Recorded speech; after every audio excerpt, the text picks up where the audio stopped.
Bonjour à tous, ravi de vous retrouver et de commencer cette nouvelle semaine avec un nouveau numéro de Tilt. Vous connaissez le principe, 5 invités de notre territoire ici pour présenter leur actualité et vous donner envie, pourquoi pas, de sortir de chez vous. Idée de sortie par exemple avec un marché de créateurs aujourd'hui, de créatrices plus exactement. C'est le 26 juin prochain dans un jardin méconnu du centre-ville de Tours. Art et artisanat exposés donc, mais aussi transat, musique et initiation à la céramique entre autres. Au sommaire également, Ansel Marcel, une association toute récente. Elle propose des balades en triporteur, pas pour n'importe qui, pour les personnes âgées résidentes en EHPAD. Ils sont à la recherche de bénévoles. Et puis nous accueillerons également en fin d'émission l'organisateur de la 3e édition de la Pyramide des livres, une trentaine d'auteurs présents et une vente de livres d'occasion. Voilà, vous avez le programme, c'est parti pour un nouveau tilt.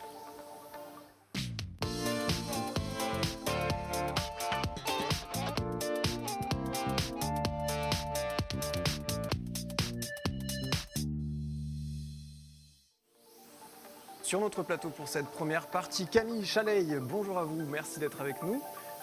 Bonjour. Agathe Roland également, merci. Vous êtes membre du collectif Ça va merci. Camille céramiste, Agathe fripeuse. Grande journée le 26 juin à mi-chemin entre marché de créateurs et festival. Vous serez combien d'exposantes alors Camille ? On sera 9 cette fois-ci. 9 exposantes, d'accord. On en parle dans un tout petit instant parce que face à vous, il y a Adrien Gacon, chroniqueur cinéma. Alors aujourd'hui, pas de lion rugissant, pas de petite dame à la flamme sur une montagne. Donc on ne va pas aux États-Unis, on reste en France avec un film bien français. Exactement, un film produit par Le Pacte qui s'appelle Le Discours et qui est réalisé par Laurent Tirard, qui est lui-même adapté d'un livre qui avait été écrit par Fabrice Caro, livre considéré comme inadaptable mais finalement adapté. Donc Laurent Tirard, c'est celui à qui on doit Le Petit Nicolas, entre autres choses. Moi, c'est comme ça que je l'ai découvert et j'avais adoré ce film, l'approche qu'il y avait eu, avec une approche à la fois esthétique et un scénario très rigolo. Ouais. Et du coup, j'avais bien aimé. J'étais curieux de voir ce qu'il allait faire avec Le Discours, notamment avec le premier teaser qui était sorti et qui s'adressait vraiment face caméra. Enfin, le comédien Benjamin Laverne s'adressait face caméra. Et j'ai découvert Benjamin Laverne avec plusieurs films, notamment Le Goût des merveilles, où il rencontrait Virginie Efira. Donc très très bon film aussi, très bonne découverte de comédien qui est à la Comédie Française, donc c'est pas n'importe qui non plus. Et là, il porte le film à lui tout seul puisqu'il est sur tous les plans, il s'adresse à la caméra, il y a des changements d'intonation, de tonalité, d'émotion, il se passe énormément de choses en 1h30 et j'ai été conquis par le film, très séduit pour deux raisons. Le plus simple, pardon, je vous coupe, on regarde un extrait. Oui, on peut regarder un extrait. On parle dessus. Je me suis promis de ne pas contacter Sonia. Et puis aujourd'hui, j'ai craqué. Ça fait 1h11 qu'elle a lu mon message et qu'elle a toujours pas répondu. Pour ne rien arranger, je suis coincé à un repas familial où la conversation tourne actuellement autour... Choisis le chauffage au sol. Oh, dis donc. Ah ouais, ça a l'air intéressant. Ah bah oui, c'est intéressant. Et toi, Adrien, tu en penses quoi? Vous me demandez ce que je pense du chauffage au sol alors que j'ai envoyé un message à 17h24 et que j'ai toujours pas de réponse? Foutez-moi la paix, merde. J'adorerais pouvoir répondre à un truc comme ça. Donc il brise le 4e mur tout au long du film. C'est ça. Et au départ, j'ai eu peur que ce soit perturbant et finalement pas du tout. On s'y fait très bien.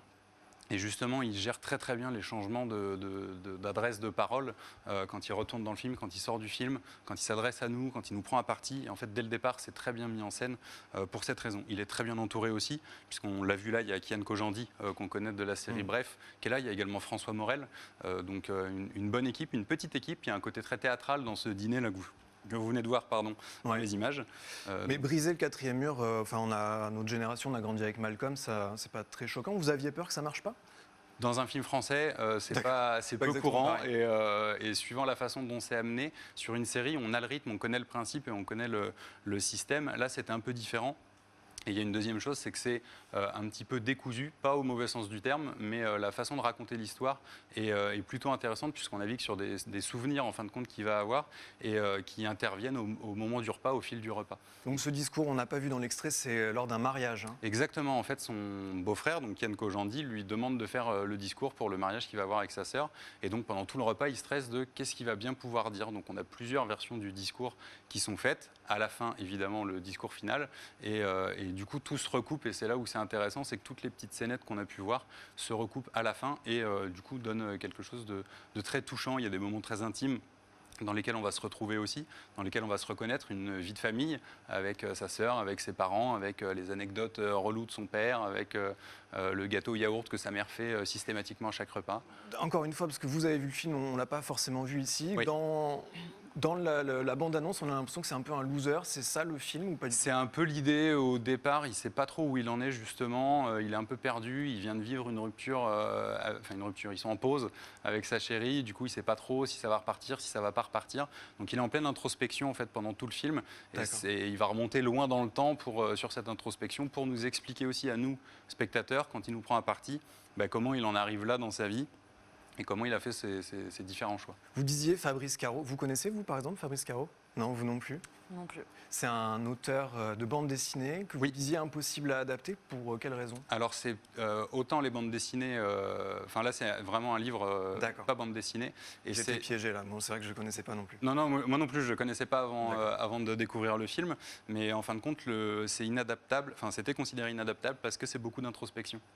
Donc il y a eu un gros travail de fait par Laurent Tirard sur l'écriture justement du film, où visiblement il a écrit toutes les scènes sur des post-it différents, il a tout mixé, et c'est comme ça qu'il a trouvé cette construction qui, je trouve, est très intéressante, parce que la thématique, on la connaît, la thématique de la famille, mais là c'est déconstruit, et du coup on ne sait jamais sur quoi on va tomber.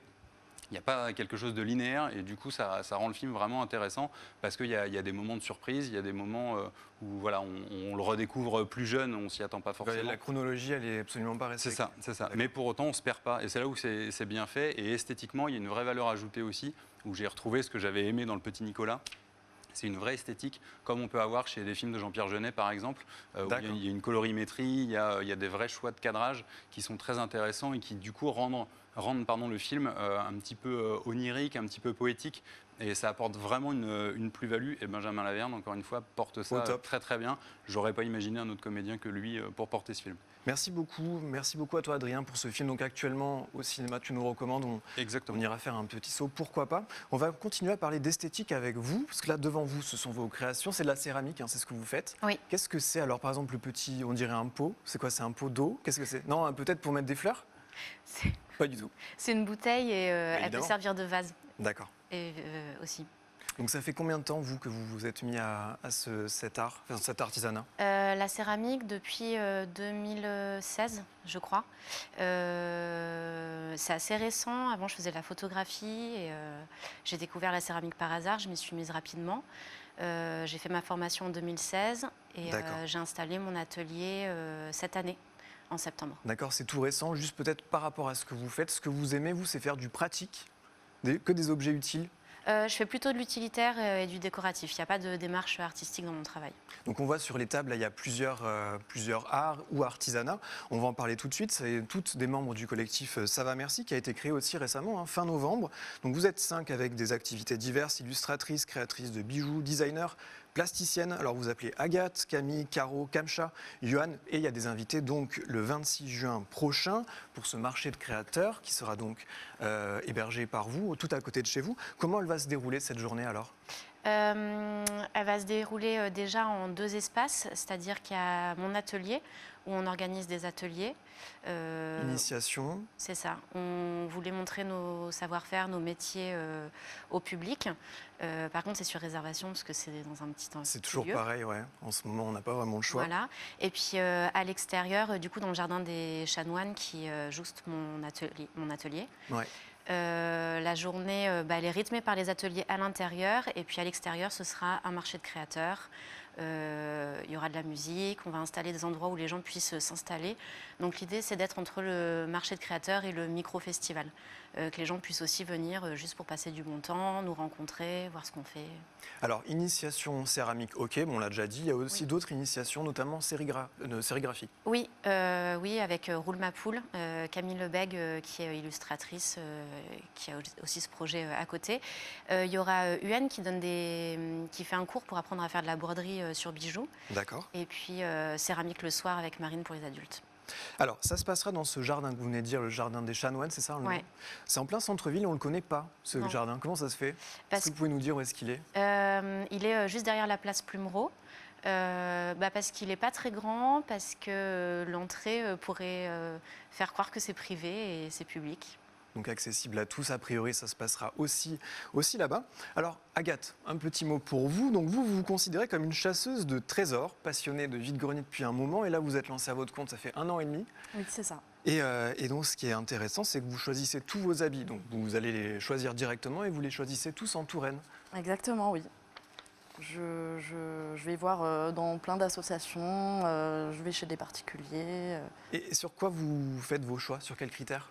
Alors c'est uniquement des critères déjà par rapport aux années de création des vêtements, parce que je suis un peu spécialisée dans les années 80 à 2000, donc tout ce qui est au-delà, ça ne m'intéresse pas vraiment. Voilà, donc dit autrement, votre boutique s'appelle Bad Bad Fripp. On va retrouver quoi alors sur Bad Bad Fripp? Des vêtements uniquement vintage, donc des années 80 à 2000. Beaucoup de vêtements qui sont fabriqués en France ou en Europe. Et voilà, j'ai lancé également une page Instagram qui s'appelle Bad Bad Kids, donc pour les enfants. D'accord. Donc c'est pareil, c'est des vêtements vintage pour enfants. Vous avez aussi un autre objectif, c'est donner une seconde vie aux habits, aux habits que vous choisissez. Ça s'appelle l'upcycling. Oui. Comment vous faites alors? Comment ça fonctionne? L'idée, c'est de transformer des vêtements qui sont soit trop grands, soit qui sont abîmés, et d'en faire complètement autre chose. Donc, par exemple, on a une invitée aussi qui s'appelle Etamine Création, qui fait de l'upcycling et qui réalise des bananes, en fait, des sacs bananes, voilà, avec des tissus, des vêtements. D'accord, et c'est ce genre de choses que vous Exactement, êtes sur le point oui. de faire aussi? Oui. Donc c'est complètement. plutôt de prendre des habits en état moyen Oui, ou et des les chutes de transformer en tissu. accessoires? Oui, tout à fait. Oui. D'accord. En accessoires ou en autre type de vêtements, en faire tout à fait autre chose. Ouais. Par rapport aux tarifs sur votre boutique, c'est quoi les tarifs? À partir de combien? C'est des prix tout à fait abordables. Ouais. Ça commence à partir de entre 10 et 15 euros. Donc D'accord. c'est vraiment abordable pour tous. Je vais revenir sur le collectif Ça va merci, c'est une page Instagram. Donc on l'a dit, créée il y a très peu de temps, c'était en novembre dernier. Ça vous permet de vous... Parce que chacune d'entre vous a son propre atelier, en fait, c'est la page qui vous lie. Ça vous apporte quoi ça, ce lien commun? À la base, en novembre, déjà, ça nous a apporté de nous rassembler physiquement parce que c'était un moment où on s'est retrouvés chacune de notre côté avec le confinement. Donc, on voulait vraiment recréer de l'unité. Et ça nous permet de mutualiser aussi nos réseaux et de mutualiser nos compétences parce que, mine de rien, on en a des traits différentes et mises ensemble, ça nous permet de créer des événements assez facilement et on sait à peu près tout faire dans la création d'un événement et dans la communication. C'est une bouffée d'air et c'est le fait d'être ensemble, on est plus fort à plusieurs. C'est ça. Bon, 26 juin de 10h à 19h, c'est au 21 bis rue de la Paix. Merci à toutes les deux pour ce super projet. On espère pouvoir passer une petite tête le 26 juin prochain.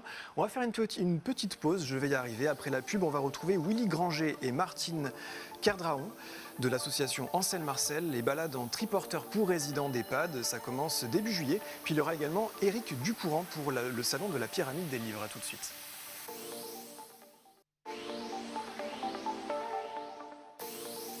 De retour sur le plateau de Tilt, nous accueillons Éric Ducourant, libraire au champ de Saint-Cyr-sur-Loire. Toute la journée du 19 juin, vous organisez une grande journée avec achat de livres d'occasion d'un côté et séance de dédicace de l'autre. 30 auteurs seront présents. Et juste avant et juste à côté de vous, Willy Granger et Isabelle Couvrat. Je me suis trompé sur votre nom tout à l'heure. Vous êtes membre de l'association Ansel Marcel.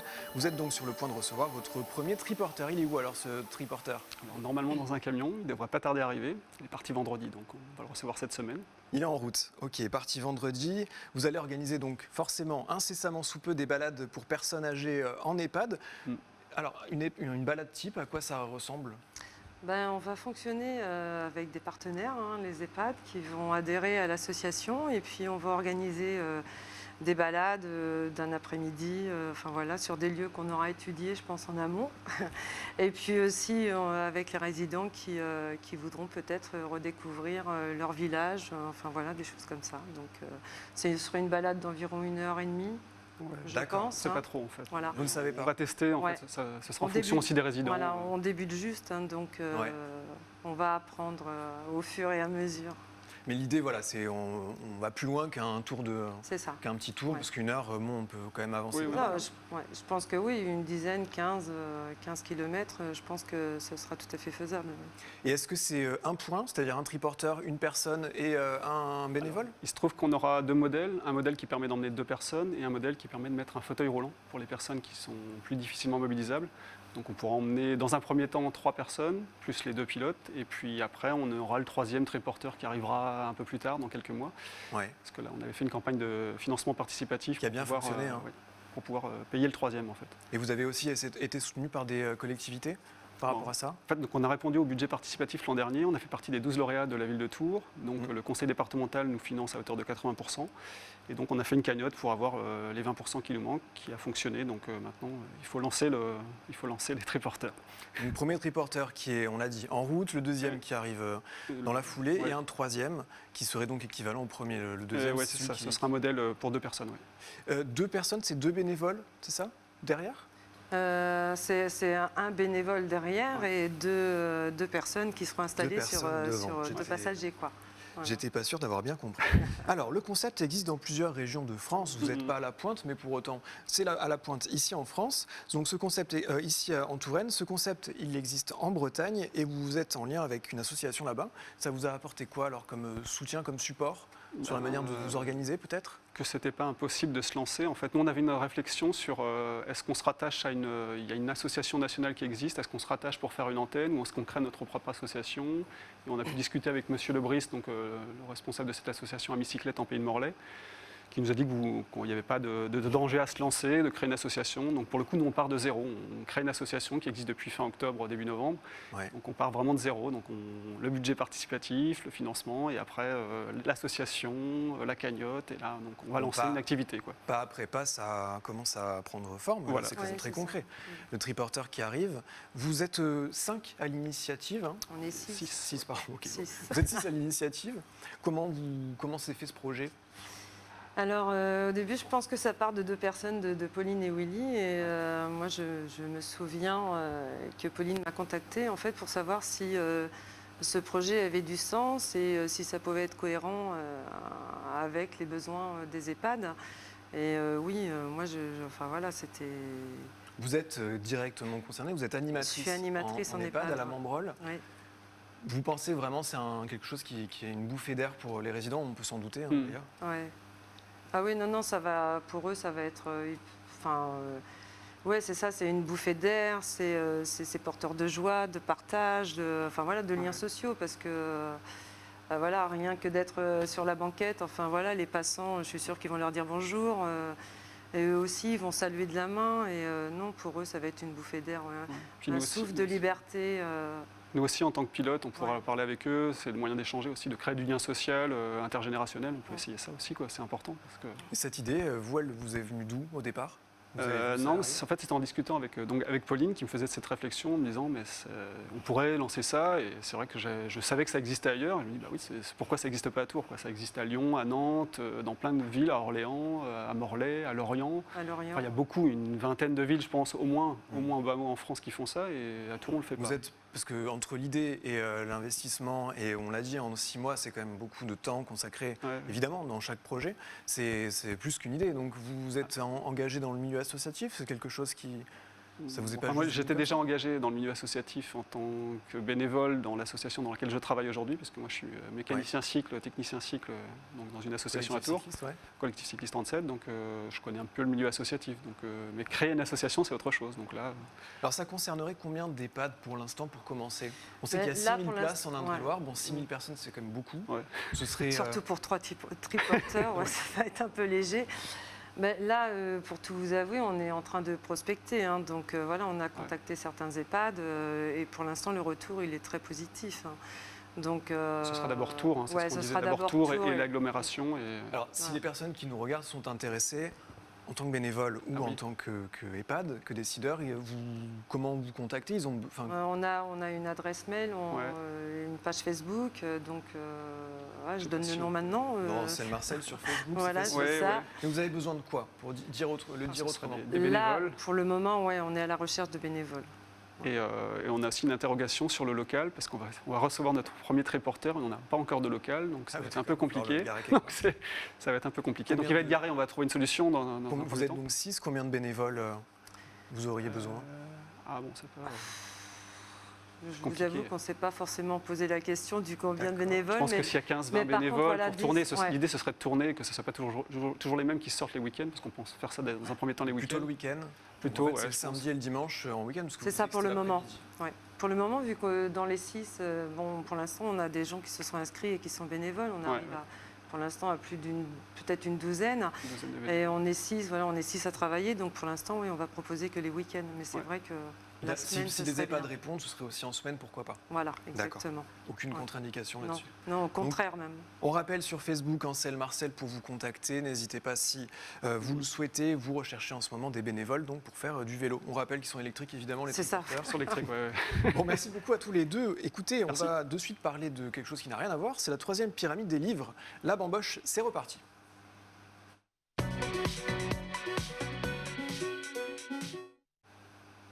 Troisième édition donc de la pyramide des livres sous le signe de la fête des pères. C'est pendant toute une journée dans la galerie du centre commercial d'Auchan Tour-Nord. Donc d'un côté des auteurs, parmi eux il y a un certain nombre à être venus sur notre plateau. Je pense à Jean-Noël Delétang qui écrit plutôt des polars. Il y a aussi Jean-Michel Siekluki qui écrit des livres historiques. Et puis Eric, parmi les têtes d'affiche, il y a Éric Jean-Jean. Alors est-ce que vous pouvez nous dire ce qu'il vient présenter ? Alors, je vais vous le dire tout de suite, mais je vais me permettre de dire que c'est à Auchan-Saint-Cyr et pas Auchan Tour-Nord, dans la galerie d'Auchan-Saint-Cyr. Autant pour Mais- moi, j'ai écrit trop vite. Donc, Éric Jean-Jean, effectivement, on a beaucoup de chance. Éric Jean-Jean, on l'a contacté par quelques fans du magasin. Éric Jean-Jean, donc le journaliste d'RTL et d'M6, nous a fait la joie d'accepter notre invitation. C'est un livre d'ailleurs très rigolo et passionnant avec des tonnes d'anecdotes sur la chanson française. C'est les histoires au pluriel, les petites histoires de la chanson française à partir du début du XXe siècle, pardon, jusqu'à maintenant. Voilà, des anecdotes du style, voilà, comment Dalida et le Bambino est devenu le premier disque d'or de l'histoire de la chanson française, par exemple. Ou voilà, Tino Rossi et son fameux Petit Papa Noël.